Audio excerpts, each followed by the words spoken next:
Hello my dear friends, I'd love to demonstrate you how I paint flowers and meanwhile share some interesting ideas. Those mini paintings are so easy to create. They bring so much joy and are fabulously thoughtful gifts. And those are my 3 favorite brushes. Round Japanese brush, Sable Blend round brush by Rosemary & Company, and my absolutely favorite is Extended Point. In this demonstration, I decided to simplify the painting process by using just one brush, this one Extended Point. But you can definitely use any round brush you have. Now, as far as colors is, my mission in teaching is to develop a belief that you can paint. And in order to achieve this, I simplified the methods of painting. With this goal in mind, today I'm using a very limited palette. Only 3 colors, green, yellow and red.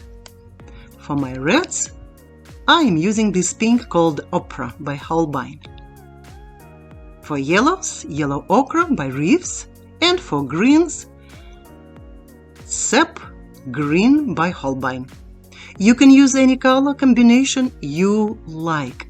Remember, combining warm colors like reds and yellows with cool blues and green brings you to the best results.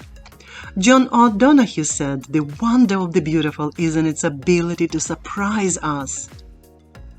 I believe that watercolor medium has this quality of each brushstroke surprising us. As you can see, I do not use pencil sketching at all, and this is my #1 principle. I just have a general idea what I'm going to paint, just several garden flowers. That's all I have in my head. Before painting, I allow myself to be led by the watercolor flow and surprise me. You see, I'm kind of sketched the location of flowers, placing my brush on different parts of the paper.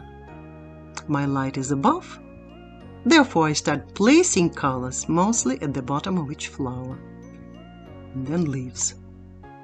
I love the water to move pigment naturally. I splash to create some unexpectedness, spontaneity, and expressiveness. I do believe that painting style is a reflection of their personality. So if you're adventurous, risk-taker, easy adaptable, and definitely spontaneous person, then this painting style will fit you perfectly. I suspect that realistic painting is not kind of your game. We add a little bit more pigment, and we try to fall into the rhythm with its natural flow. I love to splash. While some areas are still wet, I'm just adding a little bit more water or some pigment. Now I'm adding using my brush shape, placing these leaves around the flowers.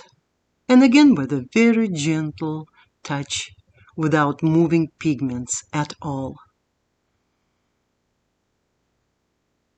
I splash.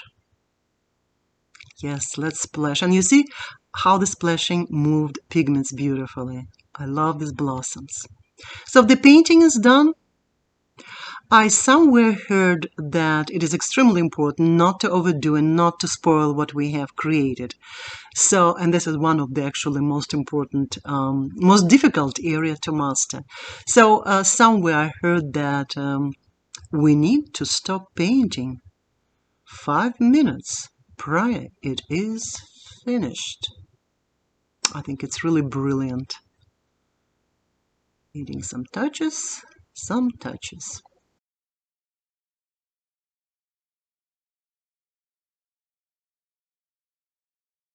Now as we look at the watercolor, we have several choices. Leave it as is, add some lines or color.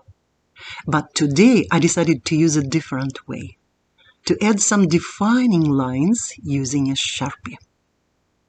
I really love the process of gentle dancing with the sharpie, hardly touching the paper, just like a ballerina in Swan Lake. Just moving your sharpie around like this. It's just so meditative. One more reason I introduce you to this final touch using marker, it's because most of creative kids love to draw, but never expand their creativity with watercolors, as unfortunately it is frequently presented as a very hard medium. When you introduce this highly creative, non-intrusive painting style I have just shown today, using the free-flowing watercolor and then adding these magical lines around existing shapes, I think your teenage kids might be addicted, introduced first and then addicted to this marvelous way of painting. And I wish you all the best. I hope it gives you some ideas. It inspired you.